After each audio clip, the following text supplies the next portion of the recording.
Hari ini kami memilih untuk tetap percaya, tetap berharap. Kami memilih untuk tidak kecewa. Karena kami tahu bahwa Tuhan tidak pernah berubah. Dulu, sekarang, dan selama-lamanya. Dia Tuhan yang ajaib, Kau Tuhan yang hebat, Kau Tuhan yang sangat baik. Terima kasih. Saat ini berbicaralah kepada setiap kami Roh Kudus. Urapi setiap kami yang akan mendengarkan. Urapi hamba-Mu yang akan menyampaikan. Hamba-Mu sangat terbatas Tuhan dalam penyampaian firman-Mu. Tapi Roh-Mu yang kuat itu tidak pernah terbatas. Oleh sebab itu kami izinkan Roh Kudus yang dahsyat untuk bekerja di tengah-tengah kami, untuk melawat kami. Dan kami percaya pulang dari tempat ini, kami pulang dengan sukacita, damai sejahtera, dan berkat penuh daripada Tuhan. Itu berbicaralah kepada kami Roh Kudus, kami siap untuk mendengar. Dalam nama Tuhan Yesus Kristus, yang percaya kita akan diberkati. Sama-sama kita mau katakan amin. Kasih tepuk tangan yang paling dahsyat bagi Tuhan kita. Silakan kembali duduk. Puji Tuhan. Selamat siang, shalom. Wow, sepertinya tadi sudah makan ya. Semangat. Puji Tuhan. Saya 3 minggu tidak hadir di sini untuk melayani Bapak Ibu. Tapi selama 3 minggu kemarin, saya tahu Bapak Ibu sudah diberkati sama hamba-hamba Tuhan senior. Saya senang kalau semua jemaat diberkati. Itu tujuan saya. Dan kepuasan hati saya ya sebagai seorang gembala itu melihat jemaat semuanya diberkati. Ya, yang sudah diberkati selama 3 minggu kemarin, boleh gak kasih tepuk tangan buat Tuhan kita yang luar biasa. Ya, ayo sekarang kita mau belajar firman Tuhan, dan saya percaya Tuhan mempunyai pesan untuk setiap kita yang ada di tempat ini. Buka sama-sama di Injil Yohanes 11 ayat pertama sampai yang ke-7. Ya, saya sempat menyampaikan ini beberapa minggu di Pluit. Saya berdoa ini juga bisa memberkati jemaat Tuhan yang juga ada di Flix. Puji Tuhan, kita baca sama-sama di Yohanes 11 ayat pertama sampai yang ke-7. Judulnya Lazarus dibangkitkan. Ayo sama-sama kita dengan suara yang keras. 1, 2, 3. Ada seorang yang sedang sakit, namanya Lazarus. Ia tinggal di Betania, kampung Maria dan adiknya Marta. Maria ialah perempuan yang pernah menyiki kaki Tuhan dengan minyak mur dan menyekanya dengan rambutnya. Dan Lazarus yang sakit itu adalah saudaranya. Kedua perempuan itu mengirim kabar kepada Yesus, Tuhan, dia yang engkau kasihi sakit. Ketika Yesus mendengar kabar itu, ia berkata, penyakit itu tidak akan membawa kematian, tetapi akan menyatakan kemuliaan Allah. Sebab oleh penyakit itu, anak Allah akan dimuliakan. Yesus memang mengasihi Marta dan kakaknya dan Lazarus. Perhatikan ayat yang ke-6. Perhatikan ya, baca sama-sama dengan suara keras. Namun setelah didengarnya bahwa Lazarus sakit, Yesus ngapain? Ia sengaja, tolong garis bawahi kata sengaja, tinggal 2 hari lagi di tempat di mana ia berada. Tetapi sesudah itu ia berkata kepada murid-muridnya, mari kita kembali lagi ke Yudea. Dan kita tahu Bapak Ibu, Lazarus meninggal karena keterlambatannya Tuhan Yesus. Bapak Ibu nanti tolong di rumah baca perikopnya dengan finish ya sampai selesai, supaya Bapak Ibu sudah mengerti apa yang sedang saya akan jelaskan. Tadi di ayat sekian kita sudah membaca. Maria, saudaranya Lazarus. Dia adalah orang yang sangat mencintai Tuhan. Dia memberikan kepada Tuhan, meminyaki kakinya Tuhan Yesus dengan minyak narwastu, dengan minyak mur. Itu bukan sesuatu yang murah. Sekarang Pak, minyak wangi Giorgio parfum berapa Pak? 75 mili dapat 2 juta. Yang diberikan sama Maria untuk Tuhan Yesus nilainya jauh di atas. Dan bukan 75 mili, jauh lebih banyak. She did something very extreme. Dan bukan itu, dia menyeka kakinya Tuhan Yesus pakai rambutnya. Bu, saya mau tanya, se-ekstrim-ekstrimnya ibu, sesayang-sayangnya ibu sama suami, pernah gak Bu sampai menyeka kakinya suami dengan rambut Anda Bu? Pernah? Kalau iya berarti namanya Anda lebay. Dia harap ya jangan lebay. Dia melakukan sesuatu yang sangat ekstrim. Dia cinta Tuhan. Dia menaruh hartanya. Dia menaruh harga dirinya. Tapi kita perhatikan. Begitu Maria dan Marta memberikan kabar kepada Tuhan Yesus, saudaraku sakit. Reaksinya Tuhan Yesus gimana? Yesus sengaja tidak menolong langsung. Yesus sengaja tinggal dulu 2 hari, gak menolong. Pak, Bu, seandainya nih Anda baik sama saya. Anda sering saya kasih saya makan, saya sering diajak pergi, makan makanan enak, makan steak. Anda sering kasih saya duit, saya sering diajak jalan-jalan pergi. Dan suatu hari anak Anda sakit, Anda telepon, Pak Pendeta, Pastor Andrew, boleh gak datang ke rumah sakit sekarang? Minta tolong doakan anak saya sakit. Dan saya bisa punya jadwal, jadwal saya kosong, saya tahu anak Anda sakit, tapi saya sengaja tinggal di rumah. Saya sengaja tidur, gak berangkat. Kira-kira reaksi Anda gimana? Dasar pendeta malas mencekno, botak lagi. Sudah gak GSJS-an lagi, betul gak? Pasti. Karena saya sengaja.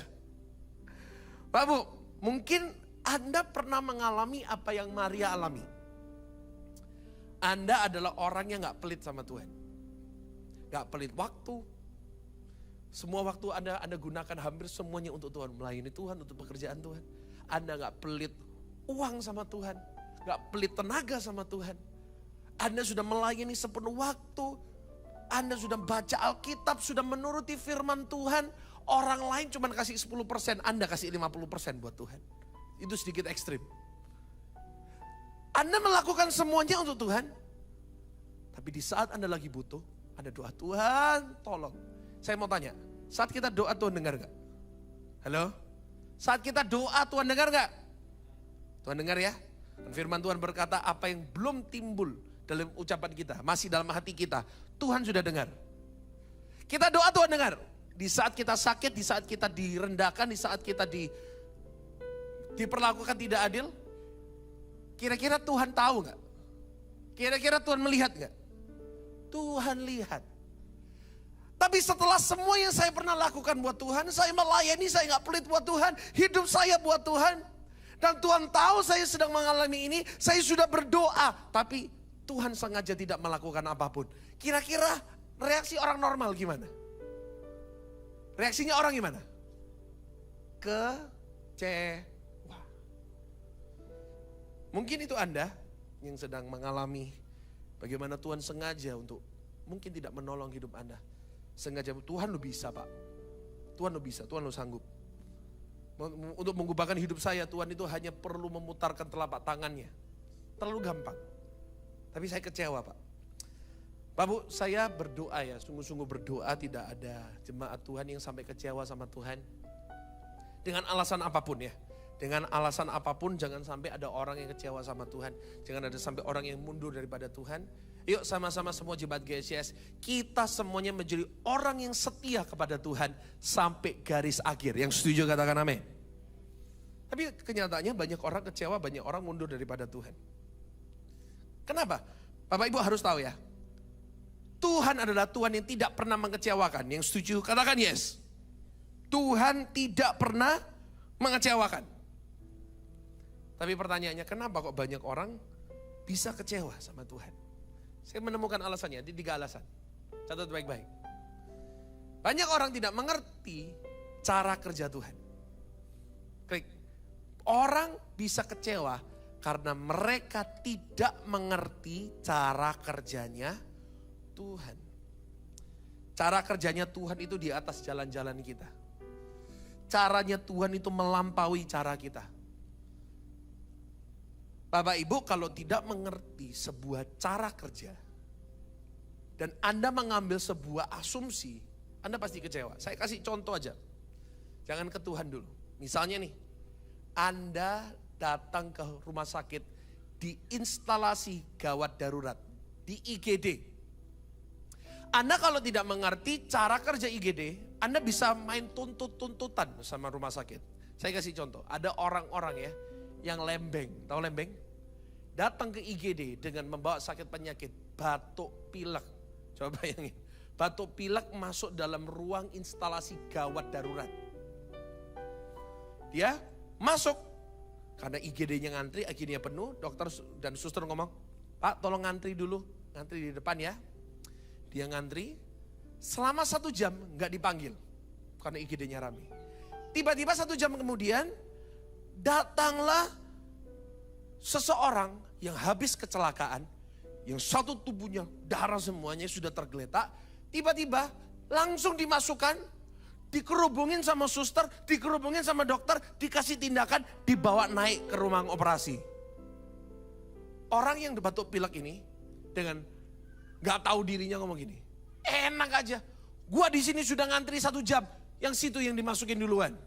Lalu dia main apa? Main gua tuntut kau karena rumah sakitnya pilih kasih.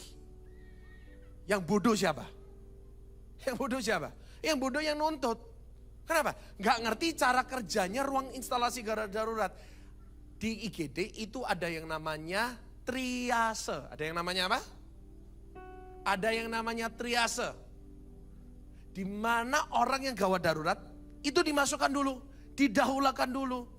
Gak mungkin orang yang batuk pilek, masa orang batuk pilek dikalahkan sama orang stroke. Masa orang batuk pilek dikalahkan sama orang serangan jantung. Bisa kecewa, demikian Bapak Ibu. Sebelum Anda kecewa sama Tuhan, coba baca firman dulu. Coba dengerin Alkitab dulu, dengerin khotbah dulu. Coba dengerin. Jangan buru-buru kecewa, jangan buru-buru ngambil kesimpulan yang salah tentang Tuhan. Coba pelajari cara Tuhan bekerja. Seringkali Tuhan bekerja itu melampaui akal pikiran kita. Seringkali yang tidak kita mengerti, justru itu yang Tuhan sediakan bagi kita. Yang setuju katakan amin. Banyak orang kecewa karena mereka tidak mengerti cara kerjanya Tuhan. Yang nomor 2, banyak orang bisa kecewa sama Tuhan karena jawaban Tuhan berbeda dengan apa yang mereka harapkan. Jawaban Tuhan tidak sesuai dengan ekspektasinya. Saya kasih contoh, ada seorang karyawan doa kepada Tuhan. Tuhan, sekarang gajiku 5 juta. Aku pengen tahun depan gajiku naik 100 juta penghasilanku. Susah ya? Tapi sekali lagi, tetap bagi Tuhan tidak ada yang gak ada yang mustahil. Dia berdoa, Tuhan, aku sekarang 5 juta, aku pengen penghasilanku tahun depan 100 juta. Tuhan bisa. Memang Tuhan bisa dan Tuhan akan melakukan. Tahu? Ekspektasinya yang diharapkan Tuhan menjawab gimana? Gua sekarang karyawan biasa, tahun depan aku jadi CEO. Perusahaan tertentu, aku naik pangkat, gajiku ratusan juta. Betul ya? Tapi kenyataannya, Tuhan menjawab dengan cara yang berbeda. Kamu minta gajimu dinaikkan, kamu minta penghasilanmu naik, minggu depannya dia dipecat. Dia dikeluarkan dari pekerjaannya. Lalu dia ngomong gini, Tuhan, tahu gitu aku gak usah berdoa.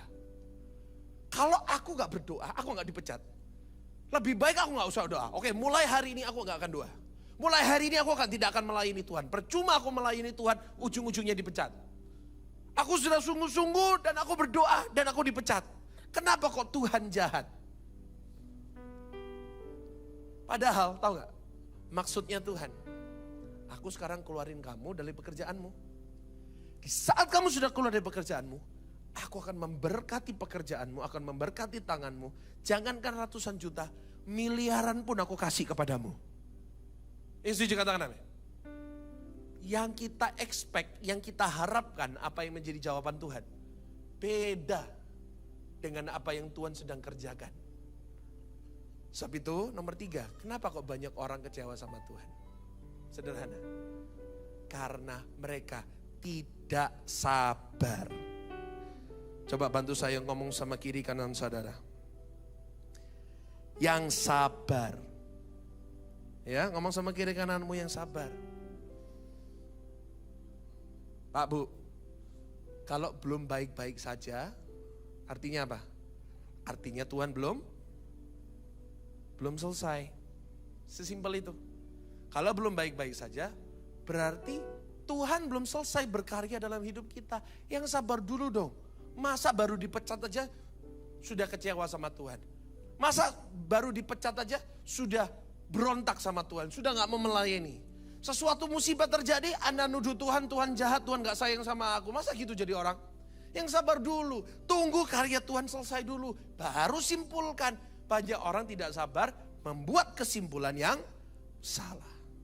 Pak Bu, saya berdoa, kita semuanya jadi orang sabar. Ingat ya, iman itu selalu harus digandeng sama yang namanya kesabaran. Catat baik-baik, iman selalu harus digandeng sama yang namanya kesabaran. Saya mau tanya, siapa di sini percaya beriman akan hukum tabur tuai. Percaya ya? Kita menabur, kita juga menuai. Anda percaya? Kira-kira bisa Anda menabur sekarang, besok langsung menuai? Enggak, butuh waktu, butuh kesabaran. Iman tidak mungkin bisa lepas dari yang namanya kesabaran, harap sabar. Kita kembali ke ceritanya Lazarus. Kita tahu ceritanya. Nanti Bapak Ibu baca sendiri. Seterlambat-terlambatnya Yesus, akhirnya Lazarus pun dibangkitkan. Akhirnya Yesus pun datang di tempat revived Lazarus. Membangkitkan seorang yang mati. Saya mendapatkan kesimpulan, Bapak Ibu tolong catat baik-baik, tolong boleh difoto. Selama ada Tuhan Yesus di dalam hidup Anda, everything is going to be okay. Sekali lagi saya ulangi, selama ada Tuhan Yesus di dalam hidup Anda, segala sesuatu akan baik-baik saja. Yang setuju katakan amin. Boleh gak? Sekarang bantu saya nguatin suamimu, istrimu, anak-anakmu, orang tuamu. Bantu saya kuatin, ngomong sama mereka. Everything is gonna be alright. Ngomong sama mereka, segala sesuatu akan baik-baik saja. Ngomong gini, bersama Tuhan endingnya pasti baik. Amin. Sama Tuhan endingnya pasti baik, gak perlu kita khawatir. Bersama Tuhan, kalau ada Yesus dalam hidup kita, selama kita berjalan bersama Yesus, segala sesuatu akan baik-baik saja. Yang setuju katakan amin. Hari ini saya akan tutup dengan 3 poin yang sangat penting. Pelajaran yang saya terima, yang saya ambil, yang saya tarik dari ceritanya Lazarus. Sekali lagi Bapak Ibu, jangan lupa nanti di rumah baca masing-masing ya. Di rumahnya masing-masing Anda bisa membaca.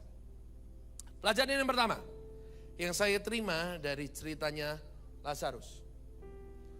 Bahwa gini, kenapa kok Tuhan sengaja? Kenapa kok Tuhan sengaja terlambat? Karena Tuhan mengerti apa yang Dia akan kerjakan.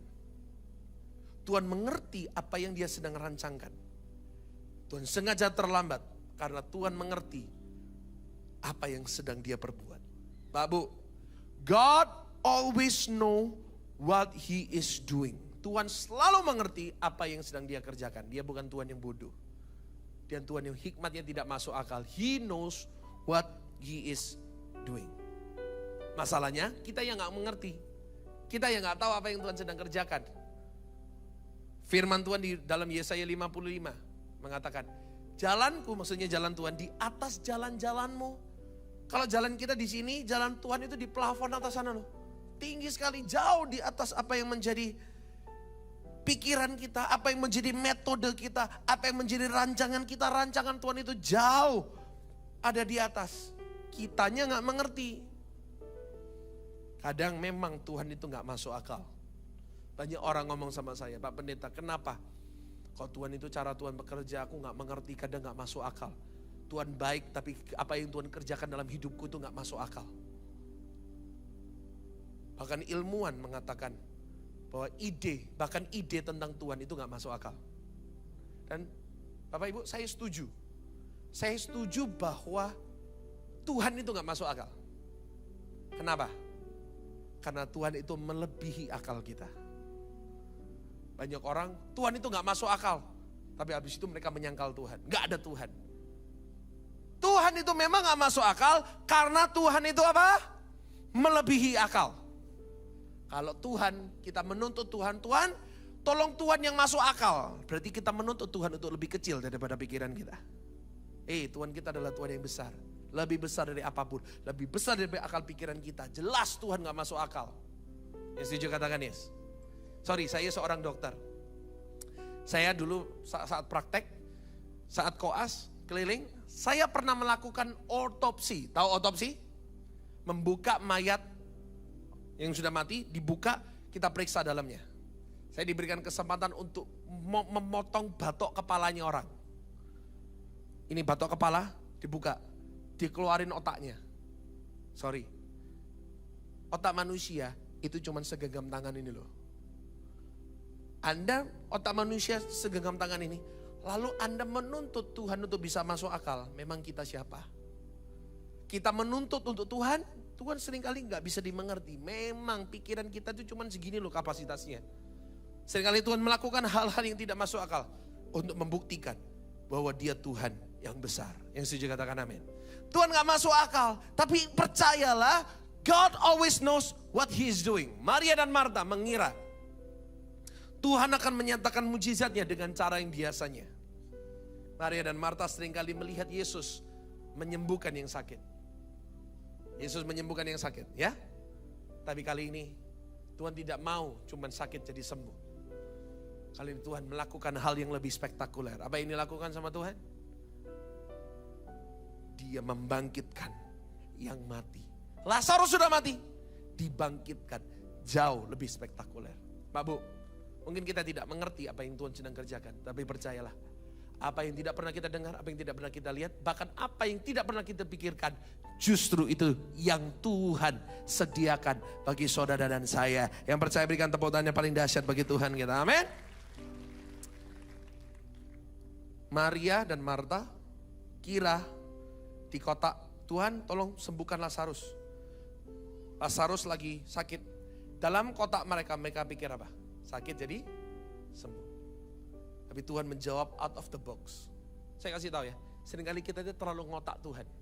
Aku doa, pokoknya Tuhan harus jawab sesuai dengan apa yang saya inginkan. Memang kita siapa ngatur-ngatur Tuhan? Siapa kita ngatur-ngatur Tuhan? Sehingga Tuhan adalah Tuhan out of the box. Tuhan itu melebihi akal pikiran kita. Tuhan menjawab jauh dari apa yang kita harapkan. Jangan pernah ngotak Tuhan. Jangan pernah membatasi Tuhan untuk bekerja di dalam hidup saudara dan saya. Anda sering berkata seperti ini, Tuhan, kalau Tuhan tidak menjawab di dalam kota ini, berarti percuma aku melayani Tuhan. Kalau Tuhan tidak menjawab di kota ini, berarti percuma aku berdoa, percuma aku sungguh-sungguh, percuma aku melakukan ini buat Tuhan. Mendingan aku gak usah ke gereja, mendingan aku gak usah berdoa. Itu kesalahan kita. Tapi hari ini kita belajar tidak mengotak Tuhan. Karena Tuhan mempunyai cara yang lebih ajaib. Dan Dia selalu mengerti apa yang Dia sedang perbuat. Saya belum sembuh, Tuhan mengerti apa yang sedang Dia perbuat. Aku belum ditolong, Tuhan mengerti apa yang sedang Dia perbuat. Aku belum diangkat sama Tuhan, Tuhan mengerti apa yang sedang Dia perbuat. Doaku belum dijawab, Tuhan mengerti apa yang sedang Dia perbuat. Amin. Sekarang ayo semuanya tepuk dadamu. Siapapun Anda mengalami atau gak mengalami, ngomong sama-sama. Aku belum sembuh, ayo dong bantu saya dong. Aku belum sembuh, Tuhan mengerti apa yang Dia perbuat. Aku belum ditolong, Tuhan mengerti apa yang Dia perbuat. Doaku belum dijawab, Tuhan mengerti apa yang Dia perbuat. Aku belum dibela sama Tuhan, tapi aku tahu Tuhan mengerti apa yang Dia perbuat. Amin. Percayalah satu hal, setiap kali ada sesuatu yang terjadi lalu Anda mau kecewa, tepuk dadamu katakan, God always knows what He's doing. Tuhan selalu tahu apa yang Dia perbuat. Dan Dia Tuhan yang tidak pernah kecewakan aku. Kasih tepuk tangan buat Tuhan kita yang luar biasa. Amin. Yang kedua sekarang, apa pelajaran yang saya bisa tarik dari pelajaran kisahnya Lazarus ini? Kedua, klik. Tuhan adalah Tuhan yang mempunyai waktu yang tepat dan Dia tidak pernah terlambat. Amin. Dia gak pernah terlambat. Di dalam kamusnya Tuhan gak pernah ada kata terlambat. Meskipun bagi manusia sudah terlambat. Secara manusia yang kita pikirkan, Yesus kau sudah terlambat. Memang Lazarus sudah mati. Bagi manusia mengatakan Tuhan sudah terlambat. Tapi bagi Tuhan itu belum terlambat. Bahkan Lazarus sudah membusuk. Hello. Dia sudah mati hampir 3 hari. Ilmu kedokteran mengatakan manusia 24 jam setelah kematian mulai terjadi decomposing, mulai terjadi pembusukan. Mungkin setelah 3 hari Lazarus sudah mulai membusuk. Mungkin sudah mulai dimakan tikus kali. Dan orang-orang berkata sudah percuma. Sudah terlambat semuanya. Tapi Yesus datang, Dia masih bisa menolong. Yesus datang, masih bisa menyembuhkan, masih bisa membangkitkan yang sudah busuk. Mungkin bagi kita, Tuhan gak sesuai dengan schedule. Ya. Tapi percayalah, Dia selalu sesuai dengan jadwalnya sendiri. Mungkin bagi kita, Tuhan sudah terlambat. Kita mungkin ngomong gini sama Tuhan, Tuhan, seharusnya Tuhan itu menolong waktu itu. Kalau Tuhan menolong waktu itu, mungkin gak terjadi seperti sekarang.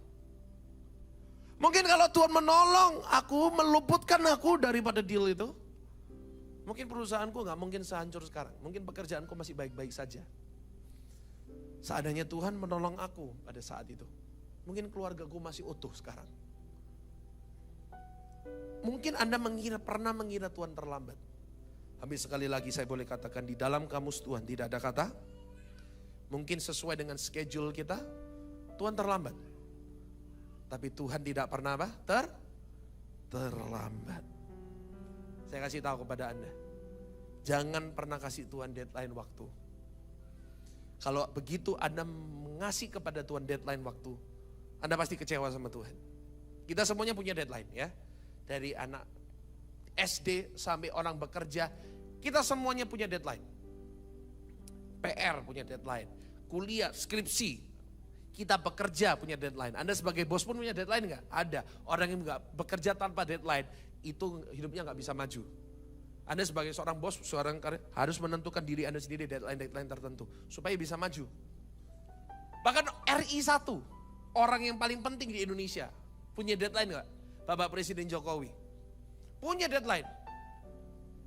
Tapi kita jangan pernah kasih Tuhan deadline waktu. Memang kita siapa ngatur-ngatur Tuhan. Tuhan selalu punya waktu yang tepat. Bagi Tuhan gak ada kata terlambat. Meskipun bagi kita sudah terlambat, bagi Tuhan dia bilang, belum, santai. Aku datang pasti beres. Aku datang pasti pulih. Aku datang di waktuku yang tepat. Pasti semuanya gak akan sia-sia. Tuhan selalu mempunyai waktu yang tepat. Ngomong sama-sama, Tuhan punya waktu yang tepat. Yakinkan diri Anda, Tuhan punya waktu yang tepat. Katakan, Tuhan gak pernah terlambat. Yang percaya kasih tepuk tangan buat Tuhan kita ya. Dan yang ketiga, yang terakhir, pelajaran yang saya dapat dari ceritanya Lazarus, ada lagi nih, bahwa Tuhan selalu mendatangkan kemuliaan bagi dirinya sendiri. Yohanes 11 ayat keempat, dikatakan apa? Yohanes 11 ayat keempat, klik. Ketika Yesus mendengar kabar itu, ia berkata, penyakit itu tidak akan membawa kematian, tetapi akan menyatakan apa? Kemuliaan Allah, sebab oleh penyakit itu, anak Allah akan dimuliakan. Pak Bu, I've got a personal revelation. Saya mempunyai sebuah pewahyuan yang pribadi yang Tuhan wahyukan dalam hati saya. Satu hal yang saya simpulkan dari Alkitab, bahwa Tuhan itu selalu bekerja untuk kemuliaannya. Ya, sekali lagi, Tuhan itu selalu bekerja untuk kemuliaannya. Tahu gak, tujuan tertinggi daripada Anda sakit disembuhkan, tujuan tertinggi itu bukan untuk Anda, bukan untuk Anda. Tujuan tertinggi dari sakit sembuh adalah di saat orang bisa melihat kamu dulunya sakit, dan kamu sekarang disembuhkan oleh Tuhan. Dengan mulut kita memuliakan Tuhan. Segala kemuliaan kembali untuk Tuhan. Itu loh tujuannya. Tahu gak tujuan kenapa kok Tuhan memberkati kita? Tujuan tertinggi dari Tuhan menolong kita, memberkati kita, itu bukan untuk manusianya. Karena Tuhan melakukan segala sesuatu untuk kemuliaannya. Tahu gak kenapa kok Tuhan memberkati Anda? Di saat dulu Anda tidak punya apa-apa, Anda tidak punya, you have nothing in life. Orang tahu, lalu sekarang Anda ikut Tuhan, Anda diberkati. Anda bisa jadi saksi. Ikut Tuhan, hidupmu pasti diberkati. Ikut Tuhan, hidupmu enak. Ikut Tuhan, hidupmu dijamin. Mungkin tidak selalu mulus, tapi Tuhan adalah Tuhan yang baik. Dengan mulut kita bersaksi. Itu loh tujuan kita diberkati. Kita kembali ke Lazarus. Kenapa kok Tuhan menunggu sampai Lazarus sudah membusuk dulu? Gini, kalau seandainya Lazarus baru sakit lalu disembuhkan, dokter juga bisa bilang, gak perlu Tuhan Yesus. Kita pun bisa menyembuhkan yang sakit. Karena Lazarus sudah mati, dibangkitkan, dokter sudah angkat tangan. Yang dapat tepuk tangan siapa? Para dokter, para ilmuwan, atau Tuhan yang dapat tepuk tangan? Yang benar yang mana? Tuhan yang dapat tepuk tangan. Saya kasih contoh yang lain. Kenapa kok Tuhan sengaja menunggu Abraham sampai umur 99 tahun. Baru Abraham dikasih anak. Karena gini, kalau begitu Abraham punya anak di umur 40 tahun, bisa jadi orang lain ngomong gini, wah Abraham maco. Tapi umur 99 tahun bisa punya anak. Masih bisa tepuk tangan, oh Abraham maco. Maconya apa? Oh sudah opa umur 99 tahun, maco apa? Siapa yang dapat tepuk tangan? Abraham atau Tuhan? Tuhan. Wah kok bisa ya? Tuhan yang hebat ya? Tuhan dahsyat ya? Tuhan ajaib ya? Tuhan bekerja dengan kelemahan Abraham. Sampai sekarang pun sains tidak bisa. Ilmuwan terbaru nggak bisa mengambil bibit dari orang yang umur 99 tahun lalu dijadikan seorang anak. Nggak bisa, nggak ada ceritanya. Nggak bisa. Hanya Tuhan yang bisa. Satu lagi, kenapa kok Tuhan sengaja memangkas tentaranya Gideon dari 20 sekian ribu jadi 300 orang? Kenapa? Awalnya Gideon lawan puluhan ribu orang Midian. Sama Tuhan dipangkas jadi 300. Kenapa? Sederhana. Karena kalau 300 bisa menang lawan puluhan ribu, yang dapat tepuk tangan siapa? Gini. Kalau puluhan ribu sama puluhan ribu mereka battle, seandainya Gideon menang, bisa gak Gideon ngomong gini, wah ini karena strategi perang kita hebat, bisa gak? Bisa. Wah karena orang-orangku hebat berperang, bisa? Bisa. Kalau 300 orang lawan puluhan ribu, gak mungkin bisa menang. Saya kasih tahu ya, satu orang jago bela diri, gak mungkin bisa menang lawan 50 orang. Satu orang bisa mengalahkan 50 orang, itu hanya terjadi di Ip Man 1, 2, 3, dan 4. Hanya terjadi, Donnie Yen mengalahkan 40 orang di depannya. Realita nggak mungkin terjadi. Anda coba ya, sekarang siapa datangkan di sini karateka, ya, sabuk hitam dan 7 misalnya. Datangkan di sini, coba suruh lawan saya. Pasti saya yang menang. Kenapa? Dia dan 7, saya dan kawan-kawan. Benar. Gak mungkin satu orang bisa, Gideon gak mungkin bisa menang lawan puluhan ribu orang Midian, gak mungkin. Kalau bisa sampai ayam tumbuh gigi baru bisa Gideon menang. Pernah lihat ayam tumbuh gigi? Gak pernah ya? Ya dia gak mungkin bisa Gideon menang lawan orang Midian. Tapi Tuhan sengaja memangkas jadi 300. Dengan sengaja Tuhan ngomong gini sama Gideon, ya aku tahu kamu gak mungkin menang. Ya, aku tahu kamu gak mungkin bisa. Makanya aku yang bisa. Oke, kamu mau coba perang? Yang dapat kemuliaan siapa? Bisakah Gideon ngomong, wah karena aku hebat? Kaplok aja kalau dia bilang hebat. Ya, siapa bilang kamu hebat? Yang hebat siapa?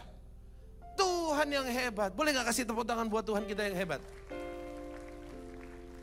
Amin.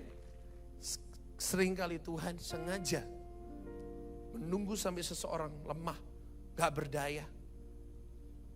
Dalam in case-nya Lazarus, sampai Lazarus sudah meninggal, baru sengaja Tuhan tolong. Supaya kemuliaan kembali kepada Tuhan. Oleh sebab itu Bapak Ibu, mulai hari ini punyalah sebuah prinsip dalam hidup ini. Aku hidup untuk memuliakan Tuhan. Halo, kok gak ada amin? Susah amin ya kalau ini. Aku hidup untuk apa? Memuliakan Tuhan. Aku menggunakan hidupku, aku menggunakan mulutku, aku menggunakan berkat yang sudah aku terima supaya menjadi saksi bagi orang lain. Dan segala kemuliaan kembali untuk Tuhan. Kalau Anda mempunyai prinsip, silakan pemain musik singers WL boleh maju ke depan semuanya. Kalau Anda mempunyai prinsip hidup yang sederhana ini, aku mau hidup memuliakan Tuhan. Saya kasih tahu ya.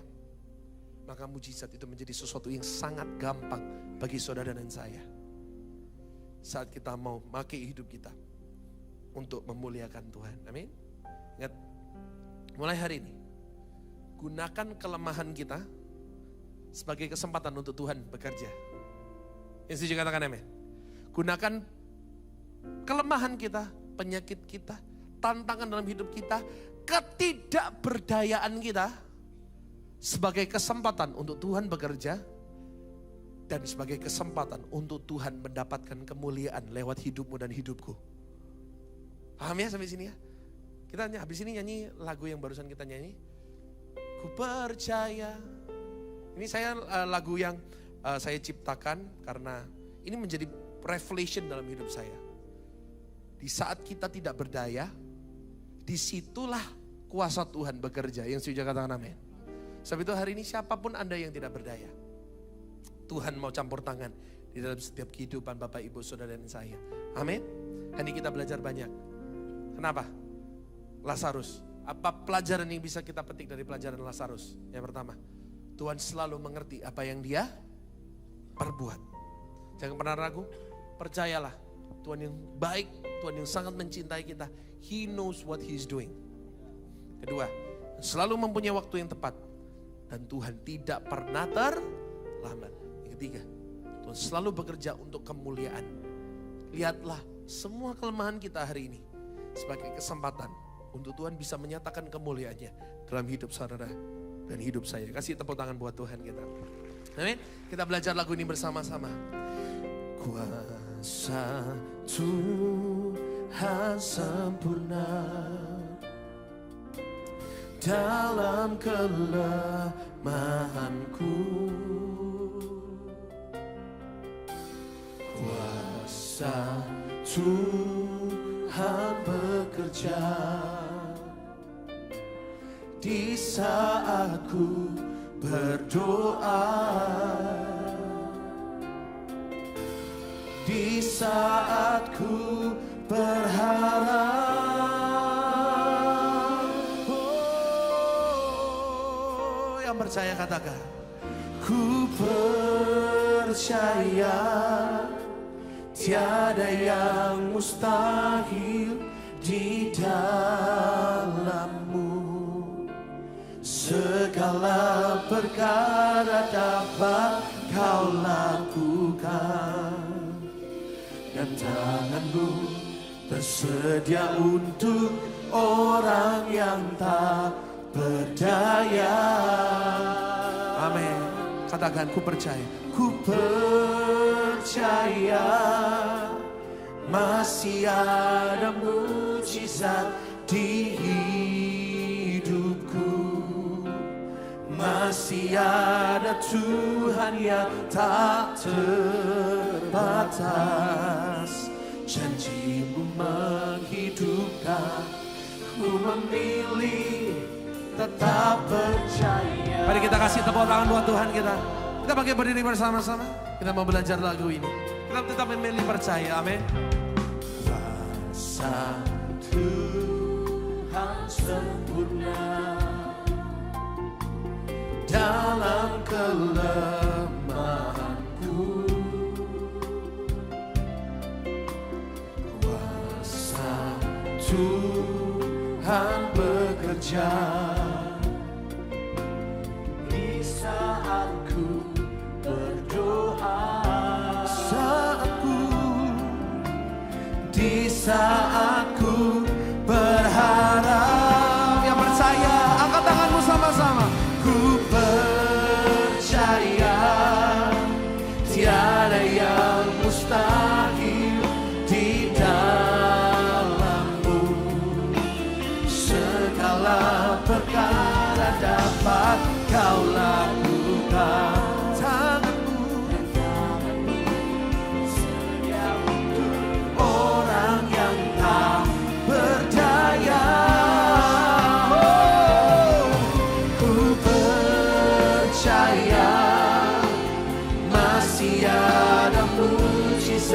Di hidupku masih ada Tuhan yang tak terbatas.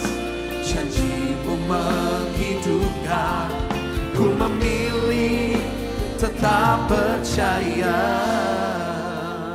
Mari semua yang yakin dan percaya, katakan sama-sama, ku percaya. Ku percaya.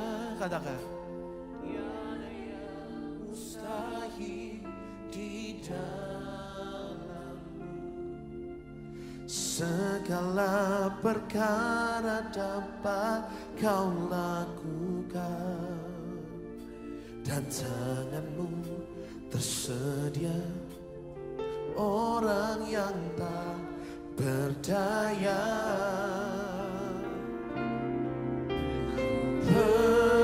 Percaya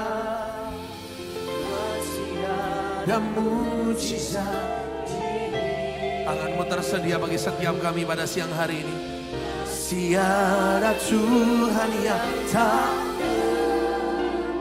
terbatas, janji-Mu menghidupkan. Ku memilih tetap percaya. Yang percaya dengan iman, angkat tanganmu, katakan ku percaya. Ku percaya, amin. Tiada yang mustahil di dalam-Mu, segala perkara dapat Kau lakukan, dan tangan-Mu tersedia untuk orang yang tak percaya.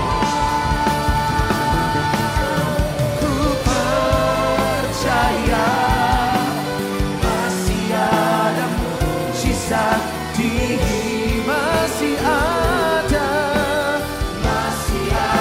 Tuhan yang tak terbatas, janji-Mu menghidupkan. Ku memilih tetap percaya. Oh, masih ada mujizat terbatas, janji-Mu menghidupkan.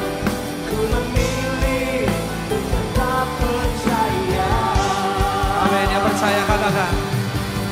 Masih ada Tuhan yang tak terbatas, janji-Mu menghidupkan.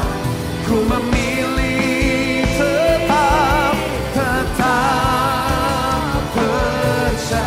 Berikan tepuk tangan buat Tuhan kita. Haleluya. Katakan terima kasih Tuhan. Katakan terima kasih. Katakan aku terima mujizat-Mu hari ini. Aku terima uluran tangan-Mu Tuhan. Haleluya.